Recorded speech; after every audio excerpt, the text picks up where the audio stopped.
Hello दोस्तों, हमारे channel में आपका स्वागत है। तो देखते हैं आइंस्टीन फाइल के बारे में लोग क्या कह रहे हैं, किन किन लोगों का नाम आ रहा है। तो कुछ वीडियो देखते हैं इंटरनेट पर वीडियो किस नाम से किस प्रकार से वायरल हो रही है, क्या क्या कहते हैं। हमारे चैनल में बने रहे, देखिए। धन्यवाद। यही वो लड़की है जिसने सबसे पहले बताया था कि सेक्स पार्टी में वो सब लोग बच्चों के मांस खा रहे थे। इस लड़की की वीडियो सोशल मीडिया पर देखने के बाद आज पूरी दुनिया खुद पर शर्मिंदगी महसूस कर रही है, क्योंकि इस लड़की को सरकार से लेकर आम जनता तक हर किसी ने हिस्टीरिया का मरीज मान लिया था।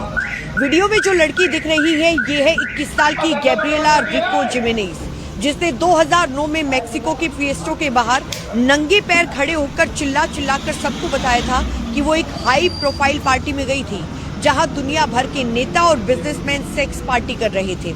और वो लोग खाना नहीं खा रहे थे, दारू नहीं पी रहे थे, बल्कि बच्चों के मांस खा रहे थे। 1 लाख से ज्यादा बच्चियां एप्स्टीन आइलैंड लाई गई थी और इस घटना के बाद पुलिस ने इस लड़की को हिस्टीरिया का शिकार बताकर गिरफ्तार कर लिया था। उसके बाद ये लड़की कहाँ गई कहाँ नहीं गई आज तक किसी को भी नहीं पता है।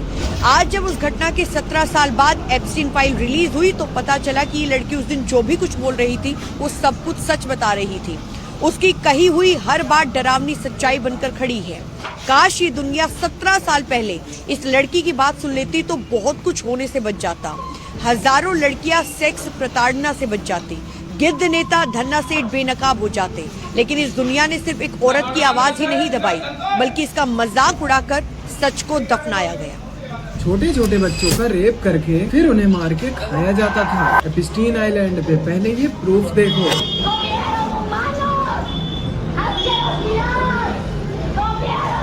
2009 में ये मॉडर्न चीख कर बता रही हैं कि वो लोग इंसानों को मार के खाते हैं, मगर तब किसी ने इसका यकीन नहीं किया। एप्स्टीन आइलैंड पे तुम्हें बड़े बड़े बिजनेसमैन और पॉलिटिशियंस की वीडियोस अय्यासी करते हुए मिल जाएगी, मगर सवाल ये है कि उनको सजा कौन देगा, क्योंकि ट्रम्प तो खुले में घूम रहे हैं। ऐसा लगता है कि कुछ हुआ ही नहीं है। प्रधानमंत्री अपने घर से नहीं निकल रहे तो हम तमाम लड़कियां, हम तमाम युवा कांग्रेस के साथी उन तक पहुँच कर ये सवाल पूछ रहे हैं कि अगर आप एप्स्टीन फाइल में हो तो उसका जवाब दो, और अगर इसमें आपका कोई भी लेना देना नहीं है तो आप प्रेस कॉन्फ्रेंस करिए और सबूतों के साथ पेश करिए। मोदी, अंबानी और यहाँ तक कि ट्रम्प से लेकर स्टीफन हॉकिंस तक सबका नाम आ रहा है एप्स्टीन फाइल्स में। बट एक्चुअल में एप्स्टीन फाइल्स है क्या? तो एक बंदा था जेफरी एप्स्टीन नाम का, जिसके कनेक्शन बहुत ऊपर बॉलीवुड हॉलीवुड वगैरह तक थे, और ये खुद भी बहुत बड़ा बिलियनर था। बेसिकली इसको तुम अमेरिकन ओरी समझ सकते हो, जो हमारे यहाँ का ओरी है बॉलीवुड वाला। और भाई इस बंदे को बहुत ही तगड़ा सेक्स एडिक्शन था, इतना तगड़ा कि भाई ये 2 घंटे भी बिना सेक्स के नहीं रह पाता था। अब ये बंदा अपनी गर्लफ्रेंड गिस्लेन मैक्सवेल के साथ मिलकर माइनर लड़कियों को अपने दोस्तों को सप्लाई करता था, जो कि हॉलीवुड, पॉलिटिक्स और बहुत ही बड़े बड़े बिलियनर होते थे। अब इन माइनर लड़कियों को अपने प्राइवेट जेट लॉलिता एक्सप्रेस से एक आइलैंड पर सप्लाई करता था, जिसका नाम था लिटिल सेंट जेम्स आइलैंड। अब भाई इस आइलैंड से कितनी लड़कियां वापस आई इस चीज का तो कोई रिकॉर्ड नहीं है, लेकिन इन्हीं कामों के चलते भाई इसको 2008 में अरेस्ट कर लिया गया और इसको उम्र कैद की सजा होगी। लेकिन इसने अपने पॉलिटिकल और बड़े बड़े कनेक्शन लगाए और इसको मात्र 13 महीनों में बेल मिल गई। लेकिन फिर भी इसने वही सब काम शुरू किया, लेकिन इस बार इसने सिर्फ एक छोटी सी गलती कर दी, वो थी बड़े बड़े लोगों को ब्लैकमेल करना। और फिर उसको दोबारा 2019 में अरेस्ट कर लिया गया, लेकिन कोर्ट जाने से पहले ही इसने अपने सेल में सुसाइड कर लिया था। ये वो रीजन है जो कि एक्चुअल में रिकॉर्ड्स में दिखाया गया। अब भाई असली रीजन तो अब 2026 में एक विक्टिम आती है जिसको कि जस्टिस चाहिए था, और उसने जेफरी की गर्लफ्रेंड पर केस कर दिया और साथ के साथ बहुत सारे सबूत लाके कोर्ट में पेश कर दिए। और अब इन्हीं डॉक्यूमेंट्स को कोर्ट ने पब्लिक करने का ऑर्डर दे दिया और इन्हीं डॉक्यूमेंट को एप्स्टीन फाइल का नाम भी दिया जा रहा है। पर मेरी एक छोटी सी बात समझ में नहीं आ रही कि इतने साल तक इस लड़की ने कोई भी केस क्यों नहीं किया, और इसके पास भाई इतने सारे सबूत आए कहां से?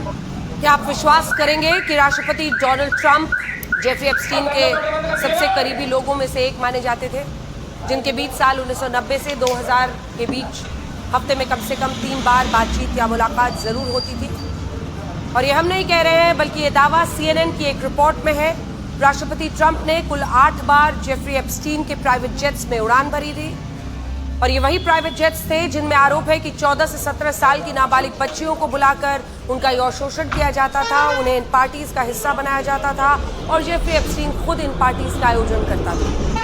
साल 2005 तक जेफरी एप्स्टीन पर किसी की नजर नहीं पड़ी और उसने भी ये मान लिया कि अब उसका कोई कुछ नहीं बिगाड़ सकता। लेकिन इस कहानी में एक बड़ा मोड़ तब आया जब साल 2005 में जेफरी एप्स्टीन के खिलाफ एक नाबालिग बच्ची ने अपने माता पिता के साथ पुलिस में शिकायत दर्ज कराई। वहीं से शुरुआत हुई। उस वक्त इस 14 साल की बच्ची ने आरोप लगाया कि उसे फ्लोरिडा में पाम बीच के मैंशन पर यह कहकर बुलाया गया था कि उसे मसाज करनी है और इस मसाज के बदले में उसे $200-300 दिए जाएंगे। लेकिन जब ये बच्ची वहां पहुंची तो उसका यौन शोषण हुआ। इसके बाद जब पुलिस ने इस मामले की जांच की तो ये पूरा मामला एक गहरी खाई जैसा साबित हुआ। एक लड़की से 2, 2 से 3, 3 से 5, 5 से 10, 10 से 30, 30 से 90 तक ये नंबर है। दावा है कि कुल 90 नाबालिग बच्चियां जेफरी एप्स्टीन की इन पार्टियों में शिकार बनी और ये भी वो बच्चियां हैं जिनकी पहचान हो पाई है। अब साल 2005 में ये मामला पुलिस और फिर पुलिस से अदालत पहुंचा। जेफरी एप्स्टीन के खिलाफ अदालत के सामने ठोस सबूत थे और इन सबूतों के आधार पर जेफरी एप्स्टीन को 45 साल से ज्यादा की सजा हो सकती थी। लेकिन देखिए पैसा क्या खेल करता है। जेफरी एप्स्टीन की पहुंच इतनी ऊपर तक थी कि उसे एक प्ली डील के तहत सिर्फ 13 महीने की जेल हुई और इस सजा में भी उसे 12 घंटे के लिए जेल से बाहर जाकर काम करने की अनुमति दी गई। सोचिए, आप ये समझिए कि जेफरी एप्स्टीन सिर्फ रात को सोने के लिए जेल में आता था और बाकी टाइम दिन भर वो बाहर रहता। बाहर रहकर वो दूसरी नाबालिग बच्चियों को अपनी पार्टियों में बुलाकर उन्हें अपना शिकार बनाता। यहाँ सबसे बड़ी बात यह है कि इस मामले में जेफरी एप्स्टीन के लिए ये प्ली डील फ्लोरिडा के उस वक्त के अटॉर्नी एलेक्स अकोस्टा ने कराई थी और ये वही एलेक्स अकोस्टा थे जिन्हें राष्ट्रपति डोनाल्ड ट्रंप ने अपने पहले कार्यकाल में अमेरिका का श्रम मंत्री बनाया था, लेबर मिनिस्टर, जिससे आप इन सारी कड़ियों को जोड़ पाएंगे और ये भी समझ पाएंगे कि राष्ट्रपति ट्रंप आखिर जेफरी एप्स्टीन से जुड़ी इन फाइलों को सार्वजनिक करने के खिलाफ क्यों थे और वो इन्हें एक बोरिंग मुद्दा क्यों कहने लगे। हमारे प्रधानमंत्री के ऊपर थू-थू हो रही है क्योंकि डोनाल्ड ट्रंप खुद ये कह चुका है कि मेरा मुंह मत खुलवाइए, इनका मैं राजनीतिक कैरियर खत्म कर दूंगा। आज हमारे देश का वो हाल इस बड़े बोले प्रधानमंत्री ने कर दिया है कि हम मुंह दिखाने के लायक नहीं है, क्योंकि जहां पर भारत विश्व गुरु और एक महाशक्ति के रूप में काम किया करता था, राजीव गांधी जी और इंदिरा जी के लोहे अमेरिका जैसे और विश्व पटल पर नाम चलता था, इस प्रधानमंत्री ने एप्स्टीन फाइल में नाम लाकर, एक नरक के मामले में नाम लाकर हमें नरक की और हमारे विश्व गुरु देश को नरक की ओर धकेलने का काम किया है। मैं नरेंद्र मोदी के ऊपर थूकने का काम करूंगा क्योंकि इसने हमारे देश की गरिमा को खराब करने का काम किया है। क्या लगता है नरेंद्र मोदी को इस्तीफा देना चाहिए?